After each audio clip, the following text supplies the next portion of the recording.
For Creamer Media's Polity, I am Shannon de Rehove. Researcher and analyst Professor Raymond Suttner joins me for Suttner's View, a weekly commentary on South Africa's political scene. Welcome, Professor. Thank you. You have referred before to the need to see politics as going beyond elections and have related this to popular organizations. But how do people who have running water and adequate living conditions practice politics in their everyday lives? I think that many of us are not always conscious of our ordinary living experiences as having something to do with democracy and the Constitution. For example, if you go to have your car filled and a man calls you boss, what do you do?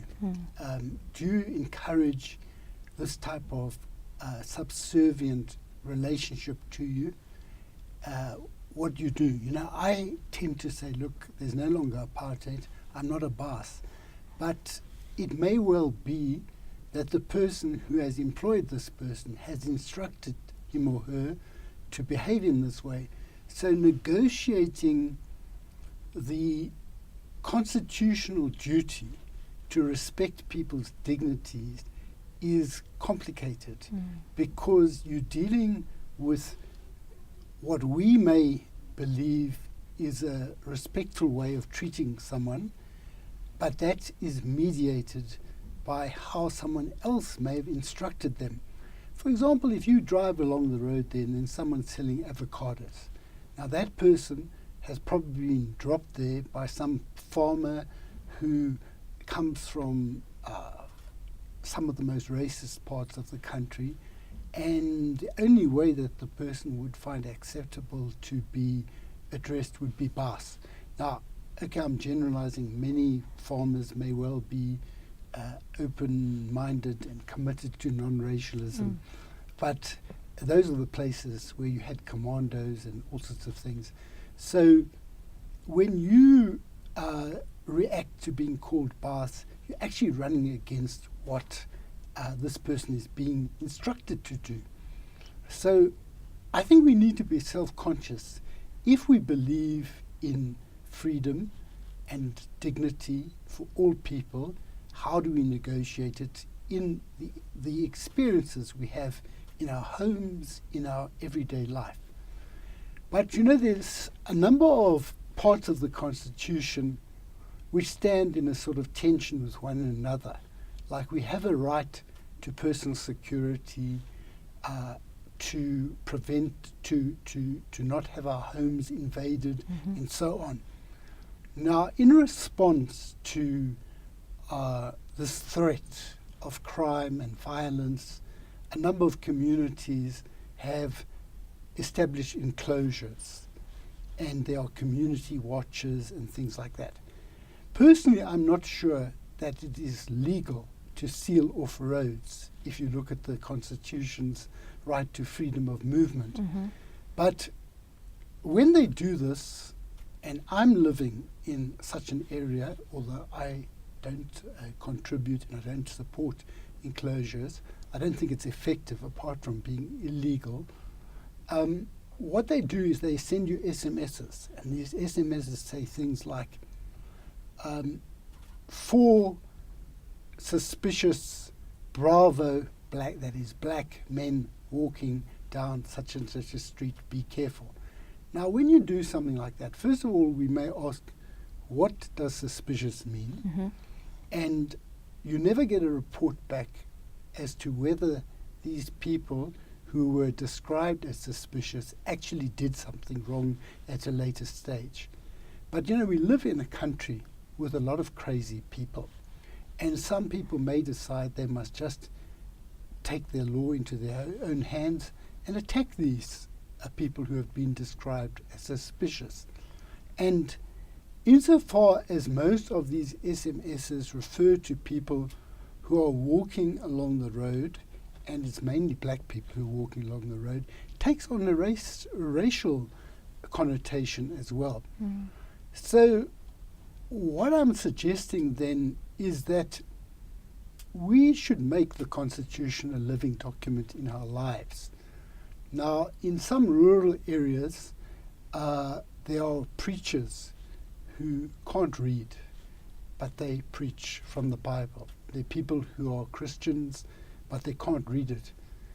These same people have also recognized that the Constitution, like the Bible, says something about their dignity. So they say to people, my mother-in-law had a situation when an old woman came to her and she says, I can't read, but I know somewhere in there it says that this cannot be done to me. Now, those people place a lot of weight on their constitutional rights. Now, those of us who are not living with that disadvantage should also try to understand how we can empower ourselves and others through those rights. Do you think there is a special role for professionals?